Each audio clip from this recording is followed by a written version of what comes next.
votre fidélité, messieurs et dames. Voici notre édition de les titres à la Au sommaire de cette édition, un espoir à nourrir encore les habitants de la ville de Bunia après notre cas déclaré guéri. Ce mercredi 24 jours centre hospitalier de Niakoun, décision au quartier police de frontière. Les détails, c'est dans cette édition. Enfin, c'est jeudi 25 juin de la session ordinaire des examens d'État sur toute l'étendue de la République démocratique du Congo. À Bunia, province de l'Ituri, les élèves satisfont du beau déroulement de ces épreuves nationales. Et à Niroumou, les défenseurs des droits humains, M. Christophe Mouniande remercie les autorités territoriales pour leur vigilance sécuritaire et sanitaire dans tous les centres de passation de ces épreuves. Voici trois sommaires sur ce forum pour la présentation, la presse des la mise en onde et déjà sur Mbata. Bienvenue à tous au détail. Stop Ebola. Pour toute information, appelez gratuitement le 151. Message du gouvernement de la République démocratique du Congo. Une fois de plus, bonsoir, un espoir nourrit encore les habitants de la ville de Bunia après notre cas déclaré guéri ce mercredi 24 jours centre hospitalier de Niakoundé, 6 au quartier police des frontières. Monsieur Ernest Katima Madaga a été présenté et déclaré guéri. Pendant cet temps, la fille Kaindo Julienne Kishumba, finaliste de son état, qui est internée, s'extraitira à bien passer ses examens au lit et situation évolue positivement après avoir contacté la forte maladie auprès de sa grand-mère. Moses Mumbere nous parlait de ce reportage.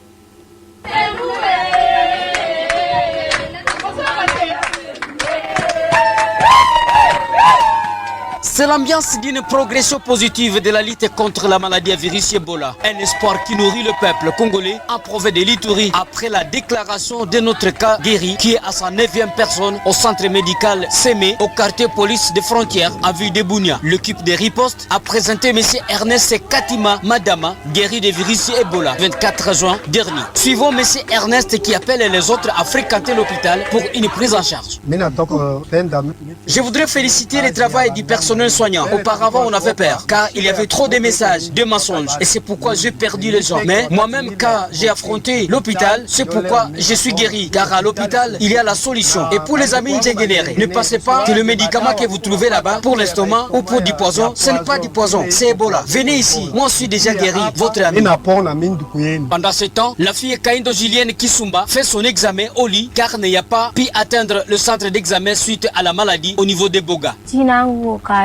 Moi, c'est Kaindo Kisumba Julienne. Je suis élève autodidacte. Je devrais présenter l'examen d'état à Boga. Mais la maladie à virus Ebola m'a empêché d'aller à Boga. Mais les autorités administratives se sont démenées pour que je présente mon examen ici à l'hôpital. Et mon examen est bien protégé. Et la maladie m'a attaqué quand j'ai gardé ma grand-mère à l'hôpital Sémé, ne sachant pas qu'elle a déjà le virus Ebola. Et m'a attaqué sans le savoir.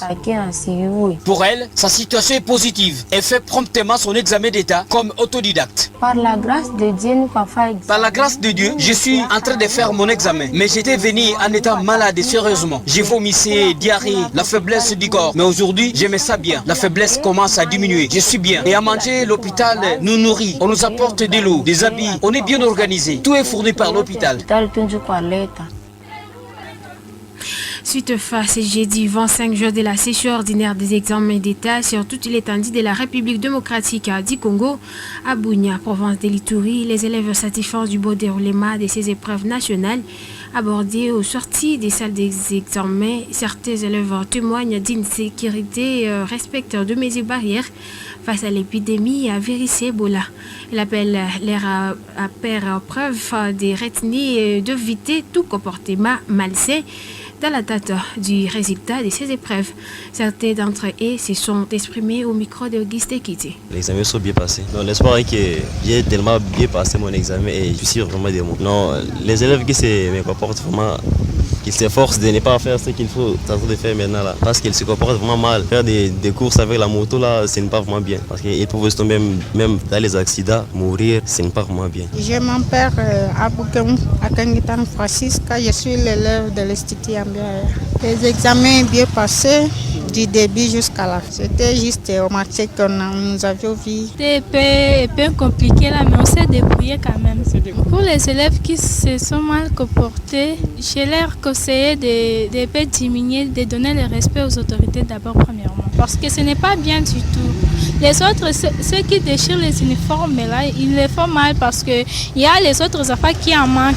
Il y a les autres qui ont aussi besoin d'étudier, mais eux, abîmés des matériels scolaires. Voilà. Oui, je remercie d'abord premièrement mes parents aussi, en particulier, parce qu'il y a des moments difficiles d'abord à 4 ans des humanités. Mais il y a les autres parents qui se sont vraiment battus pour que nous tous, nous finissions l'examen d'aujourd'hui.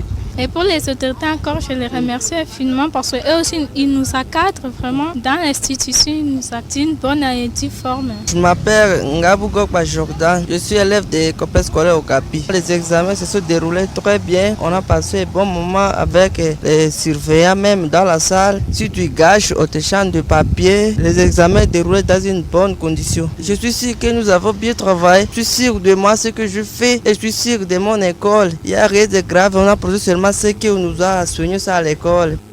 Le défenseur des droits humains, M. Christophe Munyande, vous remercie les autorités territoriales pour leur vigilance sécuritaire et sanitaire dans tous les centres de passation de ces épreuves. Il félicite aussi le déploiement des kits pour la lutte contre le virus Ebola, ce qui a permis une passation sécurisée des examens à tous les niveaux. Les détails d'Assé Randi de Moses Mumbere. En territoire d'Irumu, province de l'Ituri, la passation des examens d'État venait de se clôturer dans la quiétude sécuritaire et sanitaire, a fait savoir Christophe Mounianderou, défenseur des droits humains, tout en remerciant l'administrateur du territoire pour son implication totale. Christophe Mounianderou. La passation des épreuves de l'examen d'État se sont déroulées et sans aucun incident, plus particulièrement dans les territoires d'Irumu, où les dispositifs sécuritaires et sanitaires ont été déployés un peu partout pour protéger les finalistes qui passaient leurs épreuves. Et nous n'allons pas aussi oublier l'implication directe qui d'ailleurs nous saluons de l'administrateur militaire du territoire, le colonel Siron Simba et toute son équipe, la police et les FARDC qui ont réussi à sécuriser tous les centres de passation et des examens d'État où la sécurité était garantie à nos finalistes. À lui de rassurer que les kits de lutte contre le virus Ebola étaient aussi visibles partout dans les centres de passation des examens d'État. Nous avons vu l'implication de tous car il y a eu la présence des kits d'hygiène qui étaient plantés dans tous les centres pour se prévenir contre cette épidémie de la maladie à virus Ebola. Et cette dynamique a permis aux finalistes de passer les épreuves de l'examen d'État à toute sécurité. Il suffit de vous rappeler que les examens d'État sont clôturés ce jeudi 25 juin sur toute l'étendue de la RDC et en Ituri sous la surveillance épidémiologique de la maladie à virus Ebola. Pour nous protéger et protéger notre communauté contre Ebola. Je suis élève, je me lave régulièrement les mains à l'eau propre qui coule et avec du savon pour me protéger et protéger mes amis contre la maladie d'Ebola. Message du gouvernement de la République démocratique du Congo. Nous rendons à Mambasa où les autorités interdisent la manifestation annoncée par les mouvements citoyens Lucha pour les changements Lucha et des facettes des droits humains condamnent cette mesure des autorités qui, selon lui, va à la contre des dispositions constitutionnelles telles que la liberté d'expression et des manifestations pourtant garanties par la Constitution du pays. Nous vous proposons d'écouter ces sous-anonymat. Pour notre part, état qui défenseur des droits humains, nous avons accueilli avec beaucoup d'inquiétude la décision de suspension des activités de la lucha sur toute l'étendue du territoire de Mambasa. Car liberté d'association, la liberté d'expression et la liberté de manifestation pacifique sont des droits fondamentaux garantis par la Constitution de la République démocratique du Congo ainsi que par plusieurs estimants internationaux ratifiés dûment par notre pays. Cependant, s'il existe des faits précis reprochés à une organisation citoyenne, ceux-ci doivent être établis conformément à la loi et dans le respect des droits de la défense. Une mesure générale de suspension d'une organisation soulève ainsi pour notre part des interrogatoires quant à sa conformité aux principes de légalité, de proportionnalité et de nécessité dans une association démocratique. Quant à la compétence de l'administrateur du territoire, territoire. Il mérite ici une analyse approfondie parce qu'à principe, l'administrateur du territoire est chargé de maintenir l'ordre public dans sa juridiction. Toutefois, la suspension d'une association, des mouvements citoyens exerçant des activités protégées par la Constitution ne peut intervenir que dans le strict respect des textes légaux en vigueur dans notre arsenal juridique et sur les contrôles des juridictions compétentes. Que dès lors, il est légitime de s'interroger sur l'étendue réelle de ses pouvoirs pour prononcer une telle mesure de manière générale et jusqu'à nouvel ordre par l'administrateur du territoire. Nous estimons pour notre part que dans un état de droit, les restrictions aux libertés publiques doivent demeurer l'exception, légalement fondée et susceptible de recours devant les juridictions compétentes. J'invite donc ici les autorités de privilégier le dialogue, la transparence et le respect des garanties constitutionnelles afin de préserver à la fois l'ordre public et la liberté fondamentale des citoyens. Nous ouvrons la page sécuritaire où les rebelles Adian Fortandine en Biscade à hauteur du PKD sur l'axe Mbaukamango. C'est jeudi 25 juin 2026. Les bilans accord provisoire fait état d'une moto réduite à centre. Une autre abandonnée sur place et taximène régulier de cet acte décrit dans une situation critique entre l'état dégradé de la route suite à la menace des ADF. Il a un appel urgent à la coalition UPDF FARDC de renforcer les dispositifs pour sécuriser ces trousseaux vitaux. Delvombaye et Joseph Arevier de la région, voici ce reportage. Cette nouvelle embuscade des rebelles ADF a visé l'axe Mbaukamango. C'est jeudi 25 juin 2026 vers 10h à la hauteur de PKD. Grâce à l'intervention rapide de l'armée, l'attaque a été déjouée avant de faire plus de dégâts.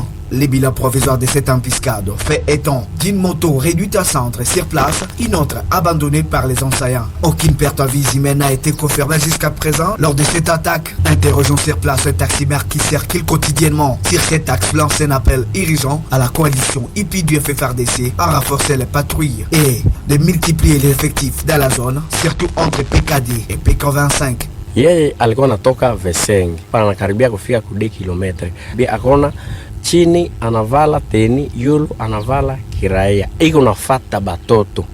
Sasa ile movement yana assistia kufata batoto ikampermettre afanye nini atupe moto. Bakamufatisha masasi. Na favela yake njola chana batoto banafanya nini? Banajisove, banakiafika huku kudekwe kiplangarte. Basi sisi tunakosa kama tofaya Sisi tunashangala sana hii movement zinaonekana amo. Tena hazinaonekana usiku, zinaonekana nje mchana. Tuko mwe security sana mbalabala. Tumekosa kama tofaya nini? Njobo Des enfants enlevés lors de la récente attaque de la ville de Wicha à Tenambo ont été libérés grâce à l'intervention de l'armée. Pour l'instant, le trafic reprend timidement sur l'axe Mbaukamango. De retour de PKD sur l'axe routier Mbaukamango, Joseph Delvombaye. Merci Joseph pour les reportages. Le gouverneur militaire général-major Somoka Koulivaris rassure désormais la coordination et la direction de toutes les opérations militaires dans la province. C'est ce qui stipule une correspondance du ministère de la Défense signalé en juin 2026 sur instruction du commandant suprême de FARDC Béni. Aléo Waïré nous a parlé de cet élément. Cette décision prise dans le cadre de l'état de siège confie au gouverneur militaire la responsabilité exclusive de conduire les opérations contre les groupes armés dans sa juridiction. Le ministère de la Défense nationale ancien combattant demande commandement militaire concerné d'appliquer immédiatement cette restriction pour plus d'efficacité sur le terrain. À Béni, la société civile et forces vives salue cette décision des autorités nationales. Maître Pepe Kavota estime que l'occasion est offerte au gouverneur militaire, désormais chargé des opérations, d'éprouver sa compétence afin de restaurer la paix dans la région. Nous attendons maintenant que le gouverneur de la province de Nord-Kivu démontre à quoi il est capable pour l'avènement de la paix au Nord-Kivu. Il ne faudrait pas que nous soyons surpris sur la non-effectivité de la paix au Nord-Kivu. Bien entendu, ce n'est pas lui qui amènera la paix entre ses mains. La paix est une contribution non seulement des militaires, mais aussi de la population. Et donc, nous tous ensemble, nous devons accompagner les gouverneurs de la province. Mais aussi les gouverneurs devraient être à côté des militaires pour, n'est-ce pas, donner une morale aux troupes qui se trouvent sur les lignes de front. que les gouverneurs devraient, n'est-ce pas, appuyer les groupes de vigilance qui se trouvent à Ville de Béni pour essayer, n'est-ce pas, de créer même des cellules d'alerte précoce et d'analyse afin de répondre rapidement aux alertes de la population civile. Et donc, comme société civile, nous allons l'accompagner. Il indique par ailleurs que la population doit accompagner les gouverneurs. Il demande aussi aux autorités nationales de se pencher sur la prise en charge des dépendants des militaires afin d'éviter toute démoralisation des troupes engagées au front. Dans les territoires de Béni au Nord Kivu, les forces armées de la République démocratique du Congo FARDC ont annoncé lundi 22 juillet la libération d'une dizaine d'otages détenus par les rebelles de forces démocratiques alliés à Dieuf. Cependant, la notabilité locale estime que les dangers n'est pas encore écartés. Elle appelle à une mutualisation de forces et entre les forces des sécurités. Mais c'est en plus de détails dans notre édition matinale. Quelques jours après l'installation du nouveau maire de la ville d'Oicha, notre concert Wandire Choukourani a parcouru la biographie de la nouvelle autorité urbaine. C'est dans les soucis de savoir son origine, sa qualification et son parcours scolaire ainsi que sa carrière politique. Choukourani Wandire nous a produit ce portrait. Kambale Silouere Faustin, actuel maire de la ville de Oicha, est né à Mbaou le 10 novembre 1987. Il est fils de Palou Koumoussavouli et de Kaswera Silouere, tous originaires de Bachour dans les territoires de Béni. Il a fait son école primaire à l'EPA Mbaou en 1999. À l'ECT Moera, ce nouveau nominé a obtenu son diplôme à pédagogie générale en 2005. Soucié à défendre les droits humains, l'actuel maire est allé à l'université catholique de Graben, ICG Butembo, dans la faculté de droit, où il a défendu sa licence en 2011. Dans sa vie professionnelle, il fut enseignant de 2012 à 2017. Il a d'abord enseigné à l'Institut de Oicha et Kebikeba. Il fut également assistant à l'IDGB, actuelle Union de Oicha, à l'IAC et à l'Institut supérieur des sciences techniques de développement de Mbaou. Il fut également le secrétaire général administratif de l'ISST de Mbaou. Il fut également élevé au rang du secrétaire général académique au sein de la même institution supérieure. Ce leader a également œuvré comme inspecteur itinérant de la territoriale antenne de Butembo de 2018 à 2025.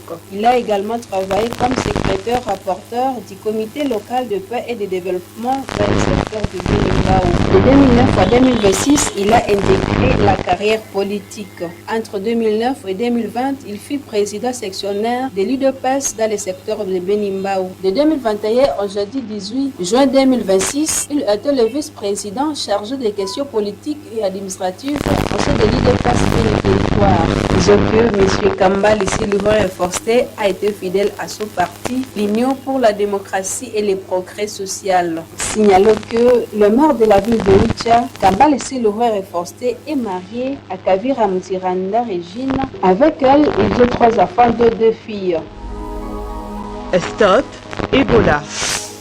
Comment éviter Ebola? Ne pas toucher une personne malade ou décédée d'Ebola. Ne pas toucher les effets personnels comme les habits, les draps ou les assiettes d'un malade d'Ebola. Faire appel aux équipes formées pour un enterrement digne, sécurisé.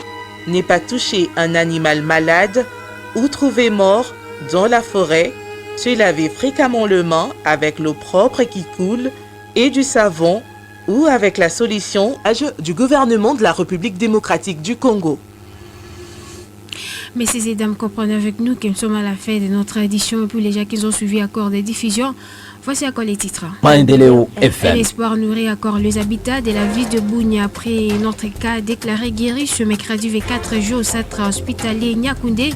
C'est au quartier police des frontières que vous avez les détails. Maendeleo FM. Suite enfin, c'est jeudi 25 juin de la session ordinaire des examens d'État sur toute l'étendue de la République démocratique du Congo. À Bounia, province de l'Ituri, les élèves satisfaits du beau déroulement de ces épreuves nationales. Maendeleo que vous avez FM. les détails.